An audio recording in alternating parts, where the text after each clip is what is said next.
খুবই সফট, ঝরঝরে, হালকা মশলা, একদম ঘরোয়া উপকরণে তৈরি এই চিকেন বিরিয়ানি জাস্ট একবার বাসায় ট্রাই করবেন।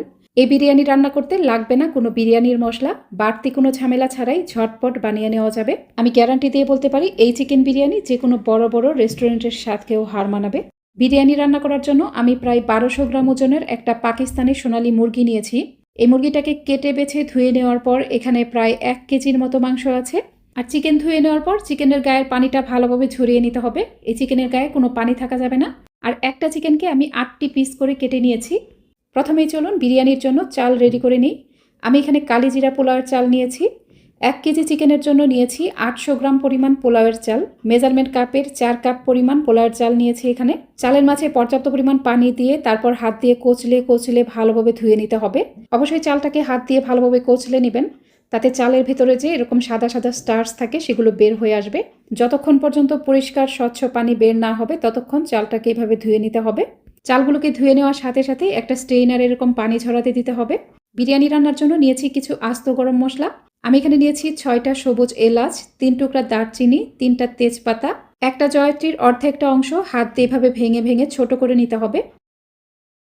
তারপর মাঝারি সাইজের একটা জয়ফলের অর্ধেকটা অংশ নিয়েছি। জয়ফলটাকেও কিন্তু ভেঙে একদম ছোট ছোট করে নিতে হবে। পরবর্তীতে আমি এটা ছোট ছোট করে ভেঙে নিব। এরপর লবঙ্গ নিয়েছি 3 থেকে 4টা ও হাফ চা চামচ নিয়েছি কালো গোলমরিচ। এখন বিরিয়ানির জন্য যে পোলাও করব সেটার জন্য নিয়েছি অল্প একটু শাহি জিরা। এখানে হাফ চা চামচের থেকেও কম পরিমাণ শাহি জিরা নিয়েছি। তারপর এখানে দিয়ে দিলাম 3টা এলাচ ও 1 টুকরা দারচিনি। এখন একটা বাটিতে টক দই নিয়ে নিলাম 1.25 কাপ পরিমাণ। এখানে 180 গ্রামের মতো টক দই আছে। টক দইটাকে চামচের সাহায্যে ফেটিয়ে এরকম ক্রিমের মতো করে নেবেন। এরকম ফেটিয়ে না নিলে কিন্তু রান্নার সময় দই থেকে ছানা কেটে যাবে। এখন নিয়ে নিলাম 1 কাপ অথবা 240 ml পরিমাণ সয়াবিন তেল। এই তেল দিয়ে আজকে আমি পুরোটা বিরিয়ানি রান্নাই শেষ করব। প্রথমে পেঁয়াজের বেরেস্তা করে নিতে হবে। এখানে মেজারমেন্ট কাপের 3 কাপ পরিমাণ পেঁয়াজ কুচি দিয়ে দিলাম। বিরিয়ানির আসল টেস্ট পেতে চাইলে এতটুকু পেঁয়াজ কুচি কিন্তু আপনাকে দিতেই হবে। আর পেঁয়াজটাকে কিন্তু অবশ্যই মিহি কুচি করে কেটে নেবেন, তাহলে বেরেস্তা খুব সুন্দর হবে। তো পেঁয়াজগুলো যখন এরকম অনেকটা সোনালি কালার হয়ে যাবে তখন আমি চুলা বন্ধ করে দিব।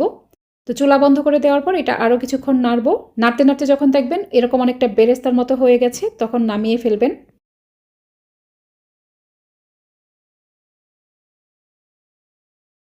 তো পেঁয়াজ বেরেস্তাগুলো কিন্তু আমি উঠিয়ে নিয়েছি। বাকি তেলের মাঝে বিরিয়ানির জন্য যে আস্ত গরম মশলাগুলো রেখেছিলাম সেগুলো দিয়ে দিলাম। গরম মশলাগুলো একটু ভেজে তারপর অল্প পরিমাণে একটু পেঁয়াজ কুচি দিলাম। পেঁয়াজ কুচি দেওয়ার পরেই এখানে দিয়ে দিব ভর্তি করে করে 2 চা চামচ পরিমাণ রসুন বাটা ও প্রায় 2 চা চামচের মতো দিয়ে দিলাম আদা বাটা। 2 চা চামচ দিয়ে দিব পেঁয়াজ বাটা। এগুলো দিয়ে মশলাটাকে একটু কষিয়ে নিব। এই মশলাগুলো একটু ভেজে তারপর দিয়ে দিব এখানে প্রায় 5 থেকে 6টার মতো কাঁচামরিচ বাটা।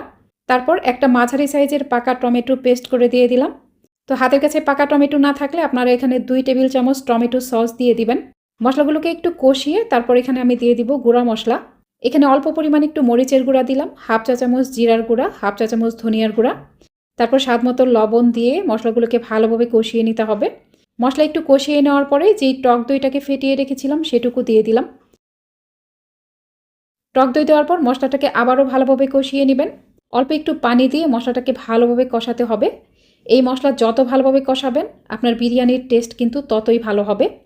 তো মশলাটা ভালোভাবে কষিয়ে নেওয়ার পর আমি চিকেনের পিসগুলো দিয়ে দিয়েছি।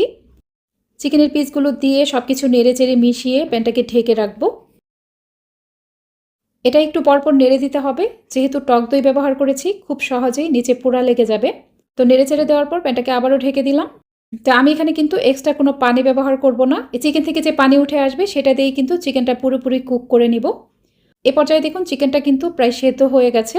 এখন এখানে যে পেঁয়াজের বেরেস্তা করেছিলাম সেখান থেকে 3 ভাগের 1 ভাগ পরিমাণ দিয়ে দিলাম। তারপর এখানে দিয়ে দিলাম প্রায় 2 থেকে 3 চা চামচের মতো চিনি। অবশ্যই একটু চিনি দিবেন, তাহলে টক দই দেওয়ার জন্য যে একটা টক টক ভাব হয়েছে সেটা থাকবে না। আর বিরিয়ানিটি খেতেও অনেক বেশি মজা লাগবে। তো কিছুক্ষণ পর ঢাকনা খুলে নিয়েছি। চিকেন পারফেক্টভাবে কুক হয়ে গেছে। এ পর্যায়ে এখান থেকে যতটুকু সম্ভব মশলা ছড়িয়ে ছড়িয়ে চিকেনের পিসগুলো উঠিয়ে নিব। চিকেনের গায়ে কিন্তু খুব বেশি মশলা থাকা যাবে না। চিকেনের পিসগুলো যতটুকু সম্ভব মশলা ছাড়িয়ে উঠিয়ে নিতে হবে। চিকেন উঠিয়ে নেওয়ার পর যেই মশলাটুকু থাকলো এটুকু আমাদের পরবর্তীতে পোলাও রান্না করার সময় লাগবে। এখন চলে আরেকটা প্যান বসিয়ে এখানে অল্প পরিমাণ একটু তেল দিয়ে দিলাম।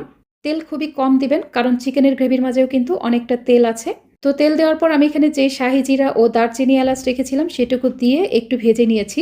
তারপর এখানে যে চালগুলো পানি ঝরিয়ে রেখেছিলাম সেগুলো দিয়ে দিলাম। চাল দেওয়ার পর একটু নেড়েচেড়ে মিশিয়ে নিতে হবে। এরপর চিকেন উঠিয়ে নেওয়ার পর যে মশলাটুকু অবশিষ্ট ছিল সেটুকু দিয়ে দিব। এই মশলার সাথে চালটাকে খুব ভালোভাবে ভেজে নিতে হবে। মশলার সাথে চালটাকে এমনভাবে ভেজে নেবেন যেন সব কিছু ঝরঝরে হয়ে যায় আর এখান থেকে একটা শন শন আওয়াজ পাওয়া যায়। যখন এরকম অনেকটা ঝরঝরে হয়ে যাবে তখন আমি এখানে দিয়ে দিব পানি। যেই কাপ দিয়ে চাল মেপেছিলাম একই কাপ দিয়ে পানি মেপে নিব। আমি এখানে চাল নিয়েছিলাম 4 কাপ পরিমাণ, পানি দিতে হবে তার ডাবল পরিমাণ। 4 কাপ চালের জন্য পানি লাগবে 8 কাপ পরিমাণ।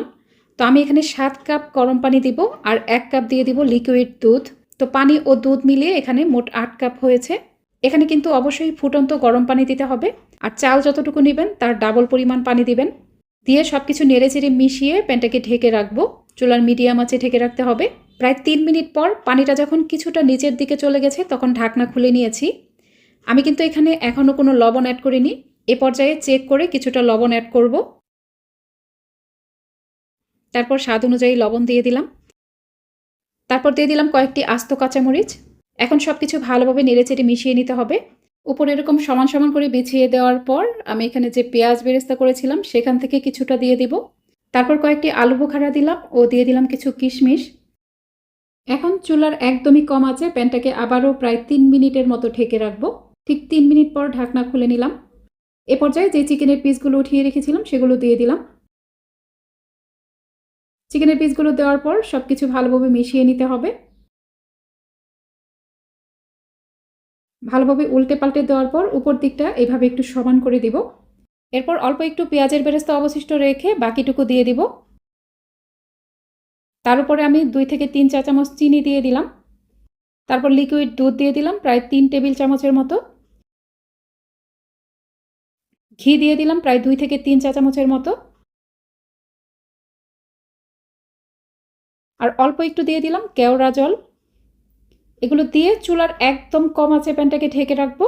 এ পর্যায়ে কিন্তু এটা অনেক বেশি সময় নিয়ে ঢেকে রাখা যাবে না। যখন দেখবেন ঢাকনাটা অনেক বেশি গরম হয়ে গেছে, মানে একটা আঙ্গুল এই ঢাকনার উপরে 2 থেকে 3 সেকেন্ডের বেশি রাখা যাচ্ছে না, অসহ্য গরম লাগছে, ঠিক এ পর্যায়ে ঢাকনা খুলে নিতে হবে। এর থেকে বেশি কিন্তু এটা চুলার উপর রাখবেন না, তাহলে চালগুলো গলে যাবে। এখন সব কিছুই উল্টে পাল্টে দিব। আপনাদেরকে আমি চালটা দেখিয়ে দিচ্ছি। দেখুন বিরিয়ানিটা কত বেশি ঝরঝরে হয়েছে। একটা চাল গলেও যায়নি, আবার একদম শক্তও নেই। বিরিয়ানি একদমই হয়ে গেছে। চুলা বন্ধ করে দিয়েছি। পরিবেশনের সময় উপরে আরেকটু পেঁয়াজের বেরেস্তা দিয়ে দিবেন। আজকের রেসিপি ভালো লাগলে আমার ইউটিউব চ্যানেলটিকে সাবস্ক্রাইব করে রাখতে পারেন। আর ফেসবুক থেকে যারা ভিডিওটি দেখছেন তারা আমার পেজটিকে ফলো করে রাখতে পারেন।